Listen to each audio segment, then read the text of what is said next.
Vote কারচুপির প্রতিযোগিতা, নোংরা প্রতিযোগিতা তারা করেছে। করার কারণে আজকে দেখেন প্রায় এখন 80% মতো বলে ভোট কাস্ট হয়ে গেছে। এখন কেউ কাউকে মানতেছে না।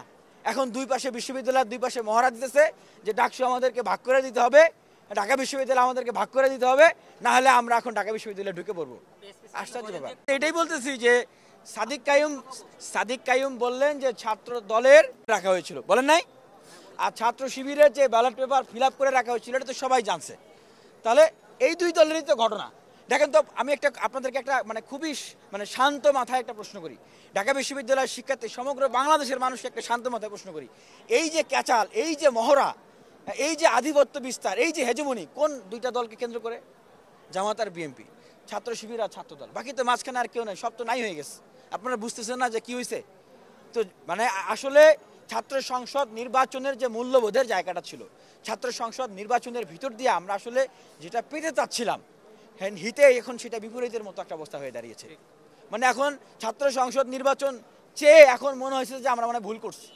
এখন মনে হয় আমরা বিপদে পড়ে গেছি যে কখন এই দুইটা দলের নেতাকর্মীরা বিশ্ববিদ্যালয়ে ঢুকে পড়বে, বিশ্ববিদ্যালয়ে ঢুকে এখন পাল্টাপাল্টি মারামারি কেওয়াজ শুরু করে দেবে, আর আমরা অবশ্যই এটার ভিকটিম। অবশ্যই সুষ্ঠু নির্বাচনকে ব্যর্থ হচ্ছে। আমি কি বললাম যে যেখানে আমি নিজে একজন ভিপি ক্যান্ডিডেট হয়ে আমাকে ঢুকতে দেয় না, একটা কেন্দ্র ঢুকতে দেয় না, সেখানে ছাত্র শিবিরের ভিপি ক্যান্ডিডেট, ছাত্র দলের ভিপি ক্যান্ডিডেট তারা কেন্দ্রে কেন্দ্রে ঘুরেছে। ছাত্র শিবিরের ভিপি ক্যান্ডিডেট যেখানে ভোট গণনা করা হচ্ছে সেখানে ঘুরে বেড়াচ্ছে। আমি যাই, চলেন যাই, আপনাদেরকে সাথে নিয়ে আমাকে ঢুকতে দেবে না।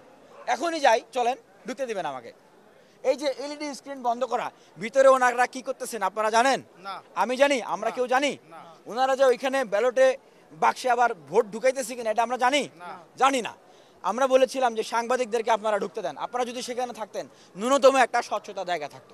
কোথাও যদি আমি আমার কোনো মনোনীত রিপ্রেজেন্টেটিভ দেই, সে বেশি গুরুত্বপূর্ণ না আমি বেশি গুরুত্বপূর্ণ? নির্বাচন আমাদেরকে শিখাইতে আইসেন না, ঠিক আছে? 19 সালে ডাকসু নির্বাচন করেছি। মোনালিসা হেভি ফ্লো 15 পিস প্যাকেটের সাথে 8 পিসের একটি প্যাকেট একদম ফ্রি। এই জেনজি প্রজন্ম আমরা আওয়ামী লীগের প্রহসনের নির্বাচনকে লাথি মেরে শেখ হাসিনাকে এই বাংলাদেশ ছাড়া করেছি। নির্বাচনের পলিসি, রাজনীতির পলিসি আমাদেরকে শিখাইতে আসেন না। প্রশ্ন করে, এই প্রশ্ন কিন্তু সাংবাদিক ভাইয়ের প্রশ্ন না। সাংবাদিক ভাইকেও এই প্রশ্নটা যে এখানে অফিসার স্যাররা ছিলেন তারাই এটা করেছেন যে ওনাদের তো এজেন্ট আছে, তাই না ভাই? আপনারা যখন প্রশ্ন করেছেন, এটা করেনি, আমরা উদয়ন কেন্দ্র থেকে ঘুরে এসেছি, আমাদের ভিতরে টিচাররা নিয়ে গিয়েছিল। সেখানে তারা বলতেছেন যে রিপ্রেজেন্টেটিভ আছে তো ভিতরে। আরে ভাই, রিপ্রেজেন্টেটিভ কি? আমি নিজে ক্যান্ডিডেট। বাংলাদেশে এরকম কোনো নির্বাচন হয় যেখানে পোলিং এজেন্ট থাকলে যিনি মূল প্রার্থী থাকেন তাকে জিতে দেওয়া হয় না? বাংলাদেশে ডাকসু নির্বাচন, এনাদেরকে ডাকসু নির্বাচনের কোনো অভিজ্ঞতা নাই? 19 সালে ডাকসু নির্বাচনে সেই শেখ হাসিনার আমলেও তো একদম আপনার বুথের বাইরে পর্যন্ত যেতে দেওয়া হয়েছে। এখন কেন যেতে দেওয়া হয় নাই? কেন যেতে দেওয়া হয়নি বুঝতেছেন তো? এই স্ক্রিন এটা বন্ধ, অমুক জায়গার স্ক্রিন বন্ধ হয়ে যাচ্ছে, তমুক জায়গার স্ক্রিন বন্ধ হয়ে যাচ্ছে। এগুলো আসলে কি রং তামাশা নাকি? এগুলো কি হচ্ছে ঢাকা বিশ্ববিদ্যালয়ে? আরে ভাই, ফল কোথায় ঘোষণা করবে? স্ক্রিন তো বন্ধ। আমরা ঢাকা বিশ্ববিদ্যালয়ের প্রত্যেকটা রাজনৈতিক সচেতন এবং অধিকার সচেতন শিক্ষার্থীদেরকে এই বার্তাগুলো জানালাম, দেশের মানুষকে জানালাম। আমরা আলোচনা করতেছি, আলোচনা করে আমরা আমাদের চূড়ান্ত সিদ্ধান্ত জানাবো। তবে আমরা স্পষ্ট করে বলছি, এই যে প্রহসন, এই যে প্রতারণার শিক্ষার্থীদের সাথে, এই যে জালিয়াতি শিক্ষার্থীদের সাথে, এই যে আমরা আরও 3 দিন আগে বলেছি যে বৃহৎ রাজনৈতিক শক্তিগুলোর ভিতরে ডাকসুর পদগুলো ভাগাভাগি করার নেগোসিয়েশন চলছে, সেটা আশা করি এখন বিশ্ববিদ্যালয়ের শিক্ষার্থীরা এবং বাংলাদেশের মানুষ বুঝতে পারছেন। দেখেন, ডাকসু এটা রাজনৈতিক দলগুলোর ভিতরে ভাগাভাগি করার জিনিস না। ঢাকা বিশ্ববিদ্যালয়কে আপনারা ভাগাভাগি করে নিয়ে যাবেন, এটা সেই জিনিস না।